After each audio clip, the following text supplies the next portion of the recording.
Have you ever seen an entire stadium applaud the player who had just destroyed its team?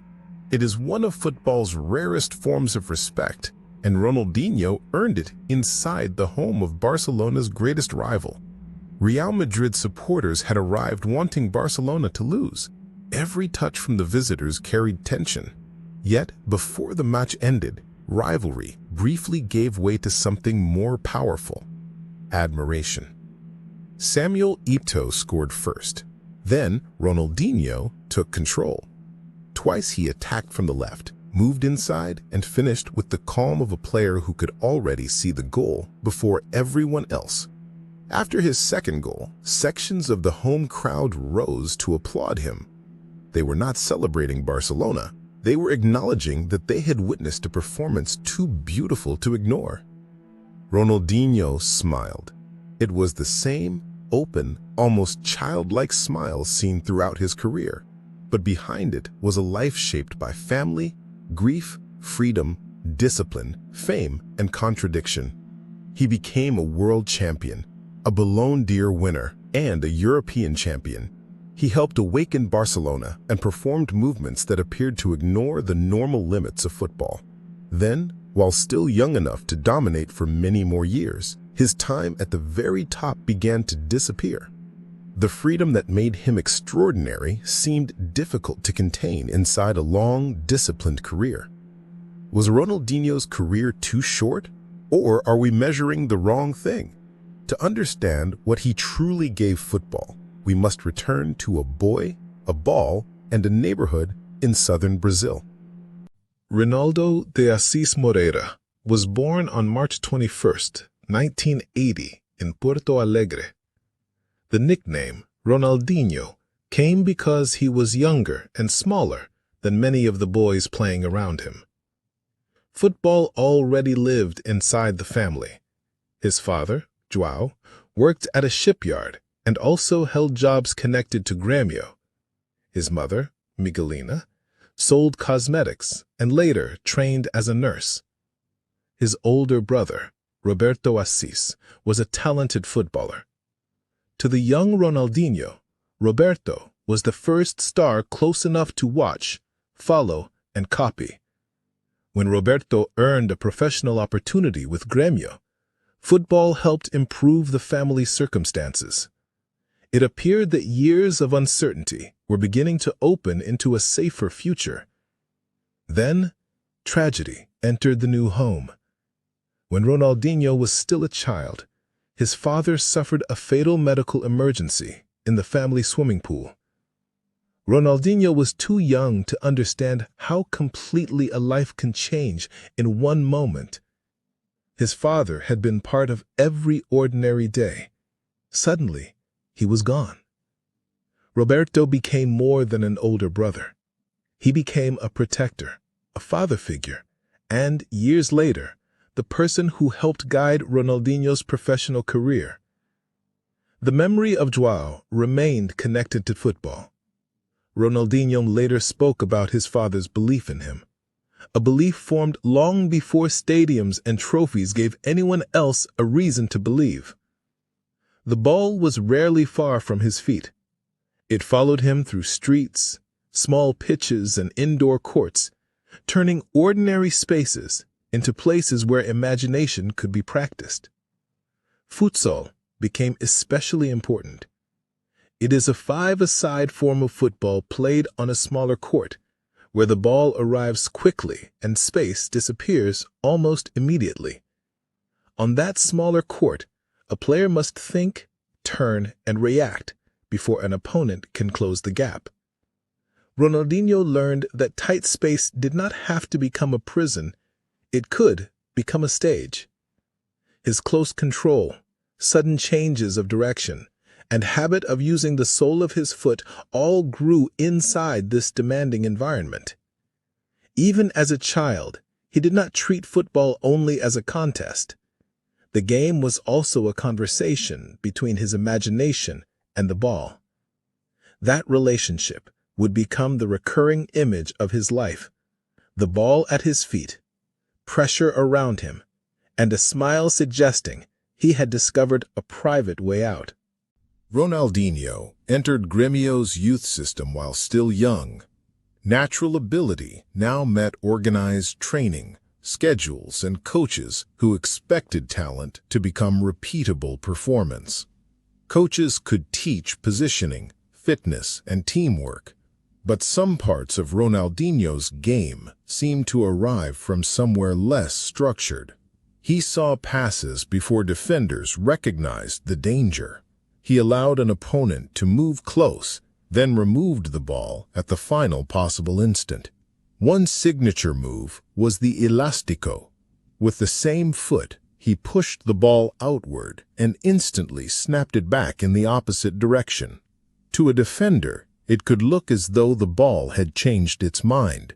But the trick was not decoration. It created a real path toward goal. The same was true of his back heels and no-look passes. The beauty distracted people from the practical intelligence underneath. The smile made everything appear effortless. The hours required to create that ease remained outside the frame. In 1997, 17-year-old Ronaldinho wore Brazil's number 10 shirt at the FIFA Under-17 World Championship in Egypt. Brazil dominated the competition and reached the final against Ghana. Ronaldinho's shot helped create the equalizer, and his through ball contributed to the late winning goal. Brazil won its first Under-17 world title. Ronaldinho had scored twice during the tournament and had shown the first global audience flashes of the player he might become. Back in Porto Alegre, he entered Grêmio's senior team and soon became one of Brazil's most exciting young players. Regional attention grew into national expectation. By 1999, he had helped Grêmio win the state championship and had entered Brazil's senior national team. Europe was watching, and Paris Saint-Germain offered the next stage. Ronaldinho arrived at Paris Saint-Germain in 2001. For the first time, he had to build a football life far from Porto Alegre, under colder skies and heavier European attention. Paris saw two versions of him. On some evenings, he escaped entire midfields and created goals from nothing. On others, his influence faded and the team struggled for consistency. He played 77 official matches and scored 25 goals for the club. More importantly, he was learning how European football compressed time, space, and patience. Then came the tournament that changed his place in the world. At the 2002 World Cup, Brazil combined Ronaldo, Rivaldo, and Ronaldinho in an attack known as the 3 Rs. Brazil reached the quarterfinal against England. Michael Owen scored first, and for the first time in the tournament, Brazil found itself behind. Shortly before halftime, Ronaldinho collected the ball in the center and accelerated through England's midfield. He then released a perfectly weighted pass toward Rivaldo. Rivaldo scored. Brazil was level. One movement had transformed pressure into control. Early in the second half, Brazil received a free kick far from goal near the right touchline. England expected a cross. Goalkeeper David Seaman moved forward. Ronaldinho struck the ball high. It traveled over Seaman and dropped beneath the crossbar. Brazil led 2-1. Was it a deliberate shot or a fortunate cross? The argument has never completely disappeared. Ronaldinho maintained that he had seen the goalkeeper's position and tried to score. Minutes later, the hero of the match was sent off after a challenge on Danny Mills. Brilliance, risk, victory, and consequence had arrived inside the same performance. He returned for the final against Germany. Brazil won 2-0, and at 22, Ronaldinho lifted the World Cup. Barcelona soon offered him the place where his football would fully bloom. Barcelona was one of football's great institutions, but Ronaldinho arrived after several difficult seasons. The club needed more than talent. It needed energy, confidence, and a reason to believe again. On July 21, 2003, 25,000 supporters attended his presentation. Before playing a competitive match, Ronaldinho promised to bring joy and enter the club's history. His first home league match began shortly after midnight because of an unusual scheduling dispute. Barcelona fell behind against Sevilla, and the atmosphere tightened. Then Ronaldinho received the ball inside his own half. He carried it forward, crossed into shooting range, and struck with enormous power. The shot crashed beneath the crossbar and entered the goal. Camp Nou erupted. Barcelona supporters had been waiting for a reason to believe, and Ronaldinho gave them one after midnight. The first season began unevenly, but Barcelona improved dramatically after the winter. Ronaldinho led a long recovery that carried the team to second place. In 2004-05, the change became a championship. Barcelona won La Liga for the first time in 6 years, and the stadium that had felt anxious now felt alive. Ronaldinho was named FIFA World Player of the Year in 2004. He was no longer simply one of football's most entertaining talents. He had become its central figure. On May 1, 2005, a 17-year-old Lionel Messi entered a league match against Albacete. Late in the game, Ronaldinho lifted a delicate pass over the defense. Messi lobbed the goalkeeper and scored his first official Barcelona goal. He then jumped onto Ronaldinho's back in celebration. One great number 10 was carrying the player who would inherit the position. At the time, however, Barcelona still belonged to Ronaldinho. Later in 2005, Ronaldinho won the Ballon d'Or. The boy who had learned in crowded futsal courts was now officially recognized as the world's leading player. Then came the Santiago Bernabéu. Barcelona entered the home of Real Madrid under the brightest pressure in club football. Eto'o scored first. In the second half, Ronaldinho received the ball on the left, attacked the space inside, and finished beyond the goalkeeper. For the second, he again began on the left. He moved past Sergio Ramos, entered the penalty area, and scored with calm precision.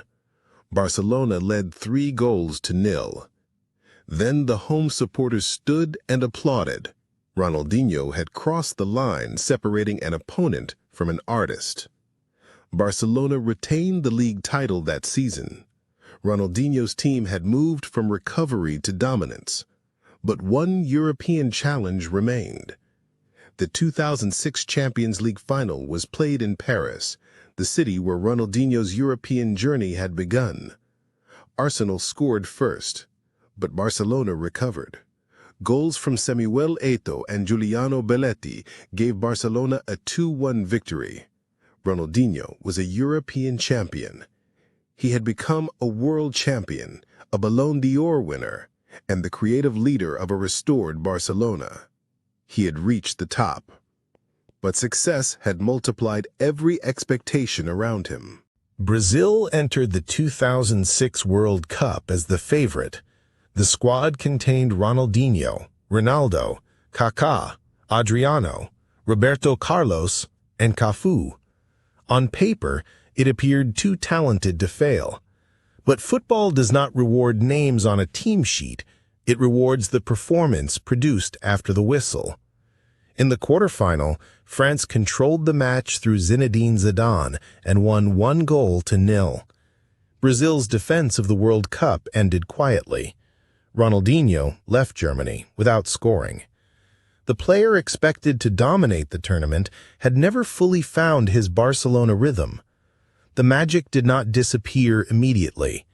In November 2006, he controlled a cross with his chest against Villarreal, turned away from goal, and scored with an overhead kick. Yet isolated brilliance could not hide a changing pattern. Barcelona's results became less consistent, and the team's earlier momentum began to weaken. Injuries affected his final 2 seasons at Barcelona. Each interruption made it harder to recover the physical rhythm required at the highest level. Questions also grew around his conditioning, preparation, and nightlife. These criticisms became part of his public image, although they cannot explain every change in form by themselves. At the same time, Lionel Messi was becoming the new center of Barcelona's future. The young player Ronaldinho had once carried was now ready to carry the attack. In 2008, Pep Guardiola became coach and began a new era. Ronaldinho left Barcelona for AC Milan. He was only 28. For many footballers, that age represents the center of their prime. For Ronaldinho, the brightest European period was already behind him. Milan still saw flashes of the old rhythm, disguised passes, free kicks, and a productive 2009-10 league season. But he no longer controlled world football's imagination every week. In 2010, Brazil traveled to the World Cup without him. 8 years after helping win the title, Ronaldinho watched the tournament from outside the squad. The debate became simple. What might he have achieved with stricter discipline? Yet the freedom people wanted him to control was also the freedom that had produced his most impossible ideas. Ronaldinho returned to Brazil in 2011 and joined Flamengo. The crowds still came and the smile still appeared, but returning home did not automatically restore simplicity. His Flamengo period contained memorable performances, contractual disagreements, and an unhappy ending. The story remained divided between joy on the pitch and instability around it. In 2012, he joined Atlético Mineiro. The move received less global attention, and many assumed the greatest chapters had already been written. Then, the 2013 Copa Libertadores became a campaign of dramatic escapes. Atlético overturned a 2-goal semi-final deficit against Newell's Old Boys and survived a penalty shootout. In the final against Olimpia, Atlético again lost the first match 2-0. Again, the team returned home and forced the contest to penalties. Atlético won. Ronaldinho lifted the Libertadores, South America's greatest club prize. It was not a return to being the world's best. It was another definition of victory. After later spells with Querétaro and Fluminense, his final professional club appearance came in 2015. His retirement was formally announced in January 2018. Life after football remained unpredictable. In 2020, Ronaldinho and his brother were detained in Paraguay after entering with irregular passports. He spent 32 days in jail before house arrest and eventual release. Even there, reports described him playing football with other detainees. The situation was serious, but the same recurring symbol returned: a ball creating temporary freedom inside a confined place. In June 2026, Ravenna FC announced that the 46-year-old Ronaldinho would be registered as a player and hoped to take the field. As of July 28th, the competitive return remained an announced next chapter, not a completed one. Return once more to the Santiago Bernabéu. Ronaldinho has scored his second goal.